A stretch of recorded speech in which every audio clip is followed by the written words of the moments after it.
ابھی تک جو ہے وہ کوئی معاملات، کوئی صاف شفاف جو ہے وہ انکوائری نہیں ہوئی. ابھی تک اس کا کوئی خاطر خواہ یا کوئی ضابطہ طریقہ کار سامنے لا کر اس کی کوئی انکوائری نہیں کی گئی، اور یہ بالکل ایسے ہی چھوڑ دیا گیا. اس کا کوئی نتیجہ اخذ نہیں کیا گیا، اور نہ ہی اس پر کسی نے پوچھ گچھ کی. اور ایاز صادق صاحب نے جو ہے وہ تب آ کر جو ہے ان کو چھڑانے کی کوشش کی تھی. اس طرح کا معاملہ ہم نے جو ہے وہ یہ 9 ستمبر کو دیکھا. اس کے بعد 21 اکتوبر کو 26ویں آئینی ترمیم کی گئی، جس کا باقاعدہ نوٹیفکیشن جو ہے وہ 21 اکتوبر کو جو ہے وہ پاکستان کے سامنے رکھ دیا گیا تھا، اور کہا گیا تھا کہ پاکستان کی تاریخ میں یہ پہلی دفعہ ایسا ہوا کہ سپریم آئینی بینچز کا جو ہے وہ قیام ہوا تھا. اور اس کے بعد جو پھر 18 نومبر کو اسلامی نظریاتی کونسل نے ایک جو ہے وہ وی پی این جو ایک ہے جس کے تھرو جو ہے وہ ہم ایسی ویب سائٹس چلا سکتے ہیں جو کہ پاکستان میں رسائی نہیں ہے ان کی، یعنی کہ وہ وی پی این ہم اس کی لوکیشن چینج کر کے وی پی این کے تھرو ہم چلا سکتے ہیں. تو اسلامی نظریاتی کونسل سے یہ بھی کہا گیا تھا کہ وی پی این کے استعمال کو غیر شرعی قرار دیا گیا تھا. بعد میں انہوں نے اس کی وضاحت بھی کر دی تھی. 26 نومبر کو پی ٹی آئی کا ڈی چوک میں پھر دھرنا ہوا. آپ لوگوں نے دیکھا کہ 26 نومبر کو کیا کیا واقعات ہوئے، کس طرح سے ہوئے. ان پر بولنے کی یا بات کرنے کی مجھے لگتا ہے کہ اب ضرورت تو ہے، اہمیت نہیں ہے، کیونکہ جو ہوا وہ سارے پاکستان نے دیکھا. جس طرح سے ہوا وہ سارا کچھ رپورٹ کیا گیا، کچھ ایسی چیزیں جو رپورٹ نہیں کی گئی لیکن سوشل میڈیا پہ وہ گردش کرتی رہی. تو وہ جس طرح کا معاملہ تھا، جس طرح سے کیا گیا یا جو کچھ بھی ہوا وہ سب لوگوں کے سامنے ہے. لہٰذا میں صرف اتنا یہاں پر کہوں گا کہ 26 نومبر کو پی ٹی آئی کا ڈی چوک کا دھرنا جو ہے وہ اسے ناکام بنایا گیا تھا. اب یہ میں ایک جملے میں بتا رہا ہوں، اس کے آگے اب اس کو ہم کس طرح سیلیبریٹ کرتے ہیں وہ آپ بہتر جانتے ہیں. اس کے بعد جو ہے وہ دسمبر 2024 کو یہ ہوا کہ 4 اداروں پر، 4 اینٹیٹیز پر پابندی لگائی گئی کہ یہ پاکستان جو ہے وہ ایسا ایک میزائل پروگرام تیار کر رہا ہے جو ڈائریکٹ جو ہے وہ امریکہ کو رسائی حاصل کر سکتا ہے. لہٰذا اس پر پابندی لگائی جائے، ان کمپنیوں پر جو یہ بنا رہی ہے ان پر بھی پابندی لگائی جائے. اور یہ کوئی پہلی بار نہیں ہوا، 1979 میں سب سے پہلے ہوا، پاکستان پر جو ہے وہ پابندیاں لگائی گئی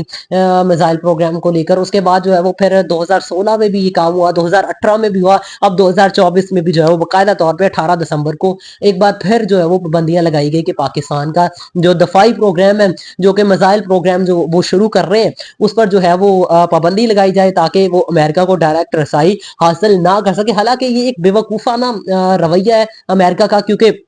ہم آلریڈی جانتے ہیں کہ ہمارے پاس ایک اٹامک بم ہے جو کہ رسائی رکھتا ہے، اور اتنی رسائی رکھتا ہے کہ وہ امریکہ کو بھی ٹارگٹ کر سکتا ہے، وہ اسرائیل کو بھی ٹارگٹ کر سکتا ہے. وہ پاکستان کے مخالف کنٹریز جتنے بھی ہیں، لائک بھارت ہے،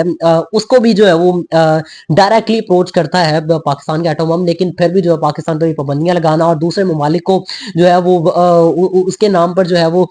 ایک وہ اسٹیمپ دینا کہ آپ لوگ بنا سکتے ہیں لیکن پاکستان کو روکنا ہے، یہ بے وقوفانہ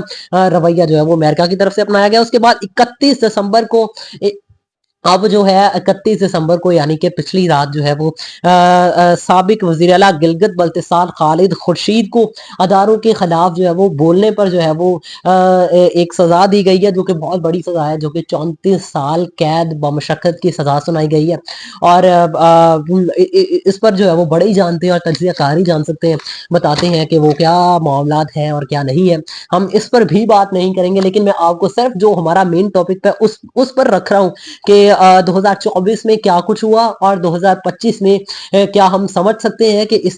ان کے نتیجے میں سیاسی استحکام یا معاشی استحکام آ سکتا ہے. تو 2024 میں اور کیا ہوا وہ بھی میں آپ کو بتانے جا رہا ہوں. 2024 میں پاکستان میں 9 صحافی شہید کیے گئے، جو کہ فلسطین کے بعد پاکستان میں دوسری بڑی تعداد ہے صحافیوں کے شہید ہونے کی. کہ جی 2024 میں یہ بھی پاکستان میں ہوا کہ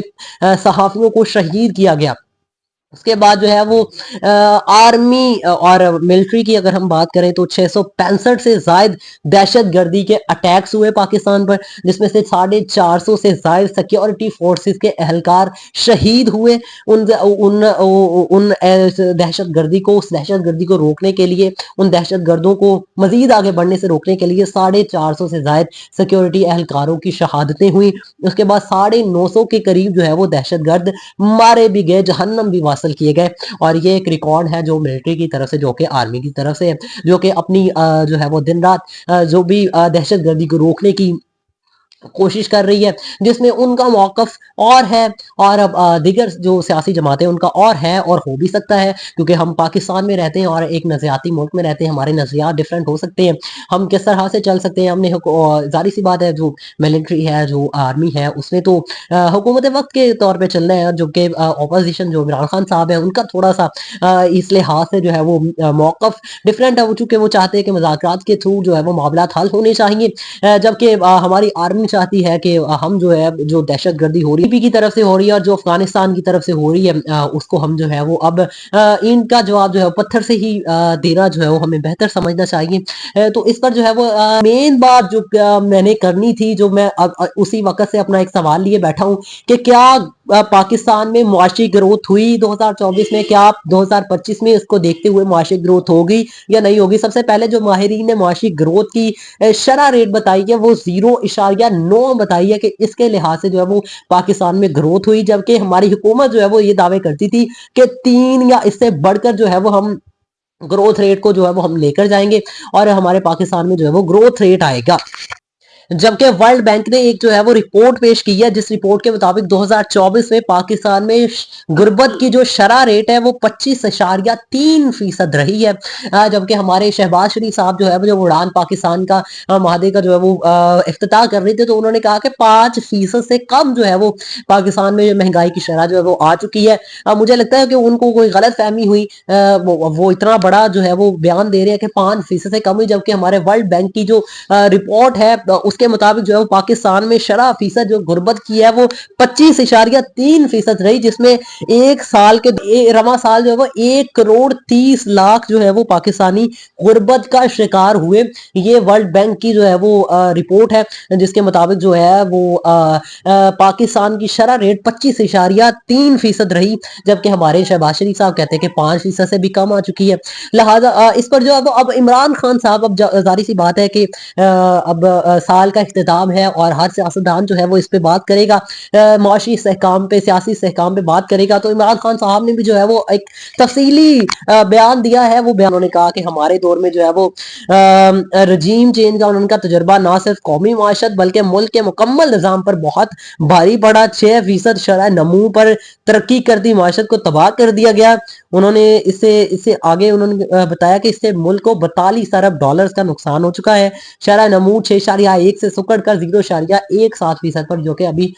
میں نے بتایا کہ 0.9% سے جو ہے وہ پاکستان نے ترقی کی 2024 میں، رواں سال میں. تو اسی طرح جو ہے وہ انہوں نے بتایا کہ عمران خان کا دور میں جو ہے وہ 6.1% سے ترقی ہو رہی تھی، جبکہ وہ کم ہو کر جو ہے وہ 0.17% پر جو ہے وہ آ چکی ہے. اب ہماری سال صرف